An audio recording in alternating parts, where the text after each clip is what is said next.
ಸ್ನೇಹಿತರೆ, ಈ ಸಲ ಕಪ್ ನಮ್ದೇ ಅನ್ನೋ ಡೈಲಾಗ್ ಈಗ ಹಳೇದಾಯ್ತು. ಯಾಕಂದ್ರೆ ಈಗ ಮತ್ತೆ ಕಪ್ ನಮ್ದೇ ಅನ್ನೋ ಟ್ರೆಂಡ್ ಶುರುವಾಗಿದೆ.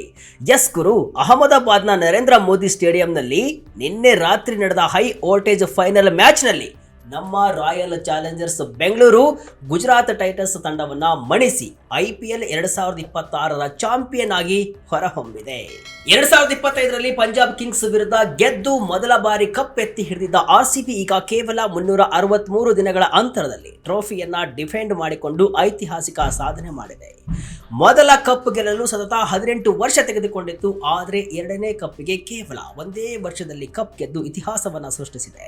ಕ್ಯಾಪ್ಟನ್ ರಜತ್ ಪಾಟಿದಾರ್ ಅವರು ನಾಯಕನಾಗಿ ತಮ್ಮ ಮೊದಲ 2 ಸೀಸನ್ಗಳಲ್ಲಿ ಬ್ಯಾಕ್ ಟು ಬ್ಯಾಕ್ ಕಪ್ ಗೆದ್ದ IPL ಇತಿಹಾಸದ ಮೊದಲ ಕ್ಯಾಪ್ಟನ್ ಅನ್ನೋ ರೆಕಾರ್ಡ್ ಕೂಡ ಬರೆದಿದ್ದಾರೆ. ಆದ್ರೆ ಸ್ನೇಹಿತರೆ, ಇಲ್ಲಿ ನೀವು ಗಮನಿಸಬೇಕಾದ ಒಂದು ಅತಿ ದೊಡ್ಡ ವಿಚಾರ ಇದೆ.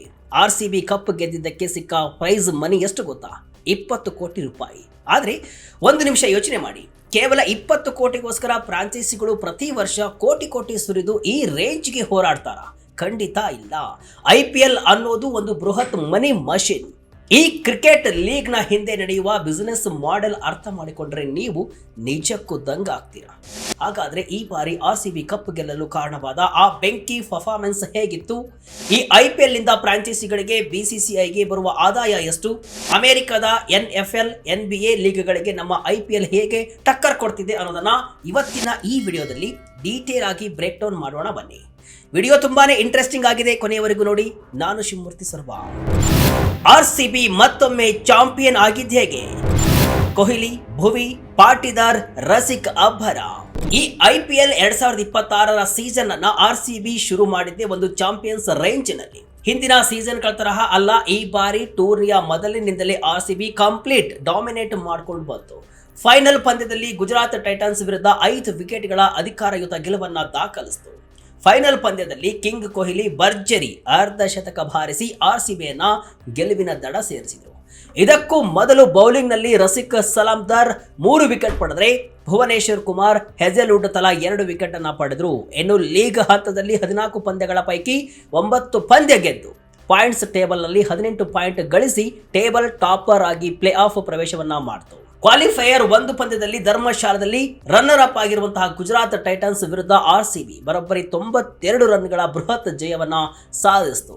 ಆ ಮ್ಯಾಚ್ ನಲ್ಲಿ ಕ್ಯಾಪ್ಟನ್ ರಜತ್ ಪಾಟಿದಾರ್ ಕೇವಲ 33 ಬಾಲ್ಗಳಲ್ಲಿ ಅಜೇಯ 93 ರನ್ ಸಿಡಿಸಿ IPL ಪ್ಲೇ ಆಫ್ ಇತಿಹಾಸದಲ್ಲಿ ಫಾಸ್ಟೆಸ್ಟ್ 90+ ರನ್ ಬಾರಿಸಿದ ರೆಕಾರ್ಡ್ ಕೂಡ ಮಾಡಿದರು. ಇನ್ನು ಇಡೀ ಟೂರ್ನಿಯ ಉದ್ದಕ್ಕೂ ಬ್ಯಾಟಿಂಗ್ ವಿಭಾಗದಲ್ಲಿ ನಮ್ಮ king run machine Virat Kohli ಅವರದೇ ದರ್ಬಾರಿತ್ತು. ಈ ಸೀಸನ್ ನಲ್ಲಿ 16 ಪಂದ್ಯಗಳಿಂದ ಬರೋಬ್ಬರಿ 675 ರನ್ ಸಿಡಿಸಿ ತಂಡದ ಬ್ಯಾಕ್ ಬೋನ್ ಆಗಿ ನಿಂತರು. ದೇವದತ್ತ ಪಡಿಕ್ಕಲ್, ಕೃಣಾಲ್ ಪಾಂಡ್ಯ, ಟೀಮ್ ಡೇವಿಡ್ ಕೂಡ ಸಖತ್ ಸಾಥ್ ಕೊಟ್ಟರು. ಆದರೆ ಜಿತೇಶ್ ಶರ್ಮಾ ಮಾತ್ರ ಸ್ವಲ್ಪ ನಿರಾಸೆಯನ್ನ ಮೂಡಿಸಿದರು. ಬೌಲಿಂಗ್ ನಲ್ಲಿ 36 ವರ್ಷದ ಸೀನಿಯರ್ ಪೇಸರ್ ಭುವನೇಶ್ವರ್ ಕುಮಾರ್ 16 ಪಂದ್ಯಗಳಿಂದ 28 ವಿಕೆಟ್ ಕಿತ್ತು ಎದುರಾಳಿಗಳನ್ನ ಕಟ್ಟಿ ಹಾಕಿದ್ರೆ, ರಸಿಕ್ ಸಲಾಮ್ದಾರ್ 12 ಪಂದ್ಯಗಳಲ್ಲಿ 19 ವಿಕೆಟ್ ಕಿತ್ತಿದ್ರೆ, ಜೋಸ್ ಹೆಜಲ್ವುಡ್ 13 ಪಂದ್ಯದಿಂದ 15 ವಿಕೆಟ್ ಅನ್ನ ತೆಗೆದಿದ್ದಾರೆ. ಇನ್ನು ಉಳಿದಂತೆ ಸಿಕ್ಕ ಅವಕಾಶದಲ್ಲಿ ಜೇಕಬ್ ಡಫಿ, ಸುಯೇಶ್ ಶರ್ಮಾ ಚೆನ್ನಾಗಿಯೇ ಬೌಲಿಂಗ್ ಹಾಕಿದ್ದಾರೆ. ಇವರೆಲ್ಲರ ಈ ಆಲ್ರೌಂಡ್ ಪರ್ಫಾರ್ಮೆನ್ಸ್ ನಿಂದಲೇ RCB ಮತ್ತೊಮ್ಮೆ ಟ್ರೋಫಿ ತನ್ನದಾಗಿಸಿಕೊಂಡಿದೆ. ದುಡ್ಡಿನ ಸುರಿಮಳೆ, IPL ಪ್ರೈಸ್ ಮನಿ ಲೆಕ್ಕಾಚಾರ. ಚಾಂಪಿಯನ್ಸ್ಗೆ ರನ್ನರ್ ಆಫ್ಗೆ ಸಿಕ್ಕಿದ್ದು ಎಷ್ಟು? ಓಕೆ, ಈಗ ಪ್ರೈಸ್ ಮನಿ ಲೆಕ್ಕಾಚಾರಕ್ಕೆ ಬರೋಣ. IPL 2008ರಲ್ಲಿ ಶುರುವಾದಾಗ ವಿನ್ನರ್ಸ್ಗೆ ಸಿಗ್ತಾ ಇದ್ದ ಪ್ರೈಸ್ ಮನಿ ಬರೀ 4.80 ಕೋಟಿ ರೂಪಾಯಿ. ಆದ್ರೆ ಈಗ ಆ ಲೆಕ್ಕ ಕಂಪ್ಲೀಟ್ ಚೇಂಜ್ ಆಗಿದೆ. 2014-15ರ ಹೊತ್ತಿಗೆ ಇದು 15 ಕೋಟಿಗೆ ಏರಿತ್ತು. ಈಗ BCCI IPL 2026ಗಾಗಿ ಒಟ್ಟು 46.5 ಕೋಟಿ ರೂಪಾಯಿಗಳ ಬೃಹತ್ ಪ್ರೈಸ್ ಪೂಲ್ ಅನ್ನ ಮೀಸಲಿಟ್ಟಿತ್ತು. 46.5 ಕೋಟಿ ರೂಪಾಯಿಯನ್ನ ಗೆದ್ದ RCBಗೆ ಕೊಡಲ್ಲ. ಅದರಲ್ಲಿ ಚಾಂಪಿಯನ್ಸ್ RCBಗೆ 20 ಕೋಟಿ ರೂಪಾಯಿ ಬರುತ್ತೆ. ಇದರಲ್ಲಿ ಅರ್ಧ ದುಡ್ಡು ಓನರ್ಸ್ಗೆ ಹೋದ್ರೆ ಉಳಿದ ಅರ್ಧ ಆಟಗಾರರು ಮತ್ತು ಸಿಬ್ಬಂದಿಗೆ ಹಂಚಿಕೆ ಆಗುತ್ತೆ. ರನ್ನರ್ ಅಪ್ ಗುಜರಾತ್ ಟೈಟನ್ಸ್ಗೆ ಕೇವಲ 13 ಕೋಟಿ ರೂಪಾಯಿ ಸಿಕ್ಕಿದೆ. ಕ್ವಾಲಿಫೈಯರ್ 2ನಲ್ಲಿ ಸೋತಂತಹ ರಾಜಸ್ಥಾನ್ ರಾಯಲ್ಸ್ಗೆ 7 ಕೋಟಿ ರೂಪಾಯಿ ಸಿಗಲಿದೆ. ಎಲಿಮಿನೇಟರ್ ನಲ್ಲಿ ಸೋತ ಸನ್ ರೈಸರ್ಸ್ ಹೈದರಾಬಾದ್ ತಂಡಕ್ಕೆ 6.5 ಕೋಟಿ ರೂಪಾಯಿ ಸಿಗಲಿದೆ. ಇನ್ನು ವೈಯಕ್ತಿಕ ಪ್ರಶಸ್ತಿಗಳ ಕಡೆ ಗಮನ ಹರಿಸಿದ್ರೆ 776 ರನ್ ಸಿಡಿಸಿ ಆರೆಂಜ್ ಕ್ಯಾಪ್ ಗೆದ್ದ ರಾಜಸ್ಥಾನ ರಾಯಲ್ಸ್ ವೈಭವ್ ಸೂರ್ಯವಂಶಿ ಅವರಿಗೆ 10 ಲಕ್ಷ ರೂಪಾಯಿ ಹಾಗೂ 29 ವಿಕೆಟ್ ಕಬಳಿಸಿ ಪರ್ಪಲ್ ಕ್ಯಾಪ್ ಗೆದ್ದ ಗುಜರಾತ್ ಟೈಟನ್ಸ್ ನ ಕಗಿಸೋ ರಬಡ ಅವರಿಗೆ 10 ಲಕ್ಷ ರೂಪಾಯಿ ಸಿಕ್ಕಿದೆ. ಮೋಸ್ಟ್ ವ್ಯಾಲ್ಯೂಯಬಲ್ ಪ್ಲೇಯರ್ಗೆ 10 ಲಕ್ಷ ಹಾಗೂ ಎಮರ್ಜೆನ್ಸಿ ಪ್ಲೇಯರ್ಗೆ 20 ಲಕ್ಷ ರೂಪಾಯಿ ಬಹುಮಾನ ನೀಡಲಾಗಿದೆ. ಈ ವರ್ಷದ most valuable player Vaibhav Suryavanshi ಮತ್ತು ಎಮರ್ಜಿಂಗ್ ಪ್ಲೇಯರ್ ಕೂಡ ಅವರೇ ಆಗಿದ್ದಾರೆ. ಅವರಿಗೆ ಟೋಟಲ್ 30 ಲಕ್ಷ ರೂಪಾಯಿ ಬಹುಮಾನ ಸಿಗಲಿದೆ. ಇನ್ನು 5ನೇ ಸ್ಥಾನದಿಂದ 10ನೇ ಸ್ಥಾನ ಪಡೆದ ಉಳಿದ 6 ತಂಡಗಳಿಗೆ ಯಾವುದೇ ಪ್ರೈಸ್ ಮನಿ ಸಿಗಲ್ಲ. ಹಾಗಾದರೆ ಪ್ರೈಸ್ ಮನಿ ಸಿಗದೆ ಇರೋ ತಂಡಗಳು ಲಾಸ್ ನಲ್ಲಿ ಇರ್ತಾವ? ಖಂಡಿತ ಇಲ್ಲ. ಇಲ್ಲೇ ಇರೋದು ನೋಡಿ IPL ನ ಅಸಲಿ business secret. The IPL money machine. ಇಲ್ಲಿದೆ ಬ್ರೇಕ್ ಡೌನ್. ಒಂದು ತಂಡ ಹೇಗೆ ಲಾಭ ಮಾಡುತ್ತೆ ಗೊತ್ತಾ? IPL ಅನ್ನ ಕೇವಲ ಕ್ರಿಕೆಟ್ ಟೂರ್ನಿ ಅಂತ ಅನ್ಕೋಬೇಡಿ. ಇದೊಂದು ಪಕ್ಕಾ ಕಾರ್ಪೊರೇಟ್ ಬಿಸಿನೆಸ್. ಇಲ್ಲಿ ಆದಾಯವನ್ನ 3 ಮುಖ್ಯ ಭಾಗಗಳಾಗಿ ವಿಂಗಡಿಸಬಹುದು. ಮೊದಲನೆಯದು ಸೆಂಟ್ರಲ್ ರೆವಿನ್ಯೂ. ಇದು IPL ನ ಅತಿದೊಡ್ಡ ಆದಾಯದ ಮೂಲ. ಇದರಲ್ಲಿ ಪ್ರಸಾರ ಹಕ್ಕು ಮತ್ತು ಟೈಟಲ್ ಸ್ಪಾನ್ಸರ್ಶಿಪ್ ಸೇರಿರುತ್ತೆ. BCCI 2023-2027 ಅವಧಿಗೆ ಸ್ಟಾರ್ ಸ್ಪೋರ್ಟ್ಸ್ ಮತ್ತು ವಿಯಾಕಾಮ್ 18ಗೆ ಒಟ್ಟು 48,390 ಕೋಟಿ ರೂಪಾಯಿಗೆ ಮೀಡಿಯಾ ರೈಟ್ಸ್ ಮಾರಾಟ ಮಾಡಿದೆ. ಇದರಲ್ಲಿ ಜಿಯೋ ಹಾಟ್ಸ್ಟಾರ್ನ ಡಿಜಿಟಲ್ ರೈಟ್ಸ್ ಕೂಡ ಸೇರಿದೆ.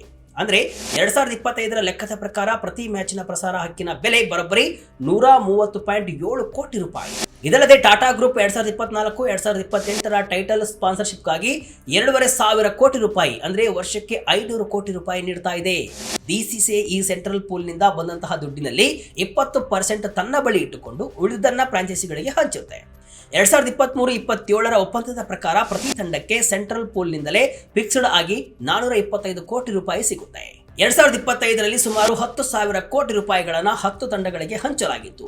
ಈ ವರ್ಷದ ಹಂಚಿಕೆಯ ಮಾಹಿತಿ ಇನ್ನಷ್ಟೇ ಬರಬೇಕಾಗಿದೆ. ಜಾಹೀರಾತಿನಿಂದ ಬರುತ್ತೆ ಕೋಟಿ ದುಡ್ಡು. ಇನ್ನು ಎರಡನೇ ಆದಾಯದ ಮೂಲ ಜಾಹೀರಾತು ಮತ್ತು ಪ್ರಮೋಷನಲ್ ರೆವೆನ್ಯೂ. ತಂಡಗಳು ತಮ್ಮದೇ ಆದ ಸ್ಪಾನ್ಸರ್ಶಿಪ್ಗಳಿಂದ ಕೋಟಿ ಕಮಾಯಿ ಮಾಡ್ತವೆ. ಜೆರ್ಸಿ ಮೇಲೆ, ಹೆಲ್ಮೆಟ್ ಮೇಲೆ, ಸ್ಟೇಡಿಯಂನ ಬೌಂಡರಿ ಲೈನ್ನಲ್ಲಿ ಆಡ್ಸ್ ಹಾಕೋಕೆ ಕಂಪನಿಗಳು ದುಡ್ಡನ್ನು ಸುರಿತಾವೆ.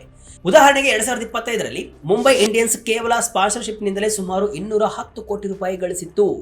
ಮರ್ಚೆಂಡೈಸ್ ಅಂದ್ರೆ ಜೆರ್ಸಿ ಮಾರಾಟ ಕೂಡ ದೊಡ್ಡ ಬಿಸಿನೆಸ್. ಪ್ಲೇ ಆರ್ ಅನ್ನೋ ಕಂಪನಿ ಲಕ್ಷಾಂತರ ಜೆರ್ಸಿಗಳನ್ನು ಮಾರಾಟ ಮಾಡುತ್ತೆ. ಜೊತೆಗೆ 2025ರ IPL ನಲ್ಲಿ ಬರೋಬ್ಬರಿ 5,000 ಕೋಟಿ ರೂಪಾಯಿಗಳ ಜಾಹೀರಾತು ವೆಚ್ಚವಾಗಿತ್ತು. ಇದರಲ್ಲಿ ಫ್ಯಾಂಟಸಿ ಮತ್ತು ರಿಯಲ್ ಮನಿ ಗೇಮಿಂಗ್ ಕಂಪನಿಗಳ ಪಾಲು ಸುಮಾರು 2,000 ಕೋಟಿ ರೂಪಾಯಿ ಇತ್ತು. ಈ ಸಲ ಇವುಗಳನ್ನ ಬ್ಯಾನ್ ಮಾಡಿರೋದ್ರಿಂದ ಸ್ವಲ್ಪ ಆದಾಯ ಕುಸಿದಿರಬಹುದು. ಇನ್ನು ಮೂರನೆಯದಾಗಿ ಲೋಕಲ್ ರೆವೆನ್ಯೂ.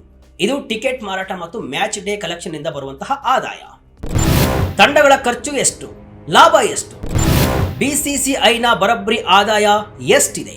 ಇಷ್ಟೆಲ್ಲ ದುಡ್ಡು ಬಂದ್ಮೇಲೆ ಫ್ರಾಂಚೈಸಿಗಳ ಖರ್ಚು ಹೇಗಿರುತ್ತೆ? ಒಂದು ತಂಡ ಆಟಗಾರರ ಸ್ಯಾಲರಿಗಾಗಿ ಪ್ರತಿ ವರ್ಷ ಸುಮಾರು 90 ಕೋಟಿ ರೂಪಾಯಿ ಖರ್ಚು ಮಾಡುತ್ತೆ. ಫ್ಲೈಟ್, ಹೋಟೆಲ್, ಲಾಜಿಸ್ಟಿಕ್ಸ್, ಆಪರೇಷನ್ಸ್ಗೆ 35-50 ಕೋಟಿ ರೂಪಾಯಿ ಬೇಕು. ಜೊತೆಗೆ ಪ್ರತಿ ಹೋಮ್ ಮ್ಯಾಚ್ ಆಡಿಸಲು ಸ್ಟೇಟ್ ಅಸೋಸಿಯೇಷನ್ಗೆ 50 ಲಕ್ಷ ರೂಪಾಯಿ ಕೊಡಬೇಕು. 7 ಮ್ಯಾಚ್ಗೆ 3.5 ಕೋಟಿ ರೂಪಾಯಿ ಆಗುತ್ತೆ. ಇದು ಮೈದಾನದಿಂದ ಮೈದಾನಕ್ಕೆ ಪ್ರತ್ಯೇಕವಾಗಿಯೂ ಕೂಡ ಇರಬಹುದು. 2025ರಿಂದ ಹೊಸದಾಗಿ ಪ್ಲೇಯಿಂಗ್ 11 ಹಾಗೂ ಇಂಪ್ಯಾಕ್ಟ್ ಪ್ಲೇಯರ್ ಸೇರಿ 12 ಆಟಗಾರರಿಗೆ ಮ್ಯಾಚ್ಗೆ 7 ಲಕ್ಷ ರೂಪಾಯಿ ಮ್ಯಾಚ್ ಫೀಸ್ ಕೂಡ ಶುರುವಾಗಿದೆ. ಇದಕ್ಕಾಗಿ 12.60 ಕೋಟಿ ಮೀಸಲಿಡಲಾಗುತ್ತೆ. ಒಟ್ಟಾರೆ ಒಂದು ತಂಡದ ವಾರ್ಷಿಕ ಖರ್ಚು 130ರಿಂದ 140 ಕೋಟಿ ರೂಪಾಯಿ ಆಗುತ್ತೆ. ಒಂದು ತಂಡದ ಆದಾಯ ಅಂದಾಜು 300 ಕೋಟಿ ಇದ್ರೆ ಈ 140 ಕೋಟಿ ಖರ್ಚು ಕಳೆದರೂ ಕೂಡ ಯಾವುದೇ ತಂಡಕ್ಕೆ ಪ್ರತಿ ವರ್ಷ 130ರಿಂದ 140 ಕೋಟಿ ರೂಪಾಯಿಗಳ ಪಕ್ಕಾ ಲಾಭ ಸಿಗುತ್ತೆ. ಟಾಪ್ 4ನಲ್ಲಿ ಬರುವಂತಹ ತಂಡಗಳಿಗೆ ಪ್ರೈಸ್ ಮನಿ ಸೇರಿ ಇದು 150 ಕೋಟಿಯವರೆಗೂ ಹೋಗುತ್ತೆ. ಅದರ ಜೊತೆ BCCI ಆದಾಯವನ್ನು ಕೂಡ ಹಂಚಿಕೆ ಮಾಡುತ್ತೆ. ಅದು ಸೇರಿದ್ರೆ ಪ್ರತಿ ತಂಡಗಳಿಗೆ ಭಾರಿ ದುಡ್ಡು ಬರೋದು ಫಿಕ್ಸ್. ಇನ್ನು BCCIನ ಕತೆ ಕೇಳಿದ್ರೆ ನೀವು ಶಾಕ್ ಆಗ್ತೀರಾ. 2023-24ರ BCCI ಆಡಿಟ್ ರಿಪೋರ್ಟ್ ಪ್ರಕಾರ ಅವರ ಒಟ್ಟು ಆದಾಯ 9,741 ಕೋಟಿ ರೂಪಾಯಿ. ಅದರಲ್ಲಿ IPL 1ರಿಂದಲೇ 5,761 ಕೋಟಿ ರೂಪಾಯಿ ಬಂದಿದೆ, ಅಂದ್ರೆ 59%. ಇನ್ನು ಈ ವರ್ಷ BCCI ಬರೋಬ್ಬರಿ 6,700 ಕೋಟಿ ರೂಪಾಯಿಗಳ ಬೃಹತ್ ಸರ್ಪ್ರೈಸ್ ನಿರೀಕ್ಷೆಯನ್ನ ಮಾಡ್ತಾ ಇದೆ. ಅಂದರೆ ಸುಮಾರು 15,000 ಕೋಟಿ ರೂಪಾಯಿ ಆದಾಯದ ನಿರೀಕ್ಷೆಯಲ್ಲಿ BCCI ಇದೆ. ಬಂದ್ರು ಬರಬಹುದು ಬಿಡಿ, ಆ ಮಟ್ಟಿಗೆ IPL ಕ್ರೇಜ್ ಇದೆ. ಗ್ಲೋಬಲ್ನ NFL, EPL ಎದುರು IPL ನಿಲ್ಲುತ್ತಾ? ಇನ್ನು ನಮ್ಮ IPL ಬಿಸಿನೆಸ್ ಮಾಡೆಲ್ ಅನ್ನ ಅಮೆರಿಕದ ಪ್ರತಿಷ್ಠಿತ ಲೀಗ್ಗಳಾದ NFL ಅಂದ್ರೆ ನ್ಯಾಷನಲ್ ಫುಟ್ಬಾಲ್ ಲೀಗ್ ಮತ್ತು ಇಂಗ್ಲಿಷ್ ಪ್ರೀಮಿಯರ್ ಲೀಗ್ ಮಾದರಿಯಲ್ಲಿ ರೂಪಿಸಲಾಗಿದೆ.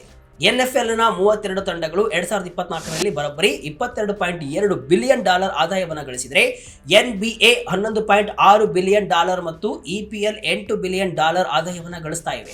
IPL ಕೂಡ ಇದೇ ದಾರಿಯಲ್ಲಿ ಸಾಗ್ತಾ ಇದ್ದು ವಿಶ್ವದ ಅತಿ ಮೌಲ್ಯಯುತ ಲೀಗ್ಗಳಲ್ಲಿ ಒಂದಾಗಿದೆ. ಒಟ್ನಲ್ಲಿ ಈ ಬಾರಿಯ IPL 2026 ಫೈನಲ್ ಒಂದು ಅದ್ಭುತವಾದ ಕ್ರಿಕೆಟ್ ಫೀಸ್ಟ್ ಆಗಿತ್ತು. ನರೇಂದ್ರ ಮೋದಿ ಸ್ಟೇಡಿಯಂನಲ್ಲಿ ವಿರಾಟ್ ಕೊಹ್ಲಿ ಪಾಟಿದಾರ್ ಆಟವನ್ನು ಕಣ್ತುಂಬಿಕೊಂಡಿದ್ದು ಆರ್ಸಿಬಿ ಫ್ಯಾನ್ಸ್ಗೆ ಡಬಲ್ ಸೆಲೆಬ್ರೇಷನ್.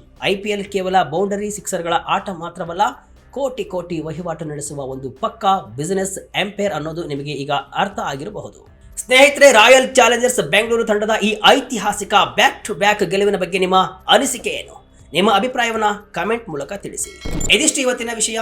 ಇದೇ ರೀತಿಯ ಹಲವು ವಿಶ್ಲೇಷಣೆ, ಮಾಹಿತಿ ಅಷ್ಟೇ ಅಲ್ಲ, ಮನರಂಜನೆಯ ವಿಡಿಯೋಗಳಿಗಾಗಿ ವಿಜಯ ಕರ್ನಾಟಕ ವೆಬ್ಸೈಟ್, ಫೇಸ್ಬುಕ್ ಹಾಗೂ ಯೂಟ್ಯೂಬ್ ಪೇಜ್ ಅನ್ನು ಫಾಲೋ ಮಾಡಿ. ಧನ್ಯವಾದಗಳು.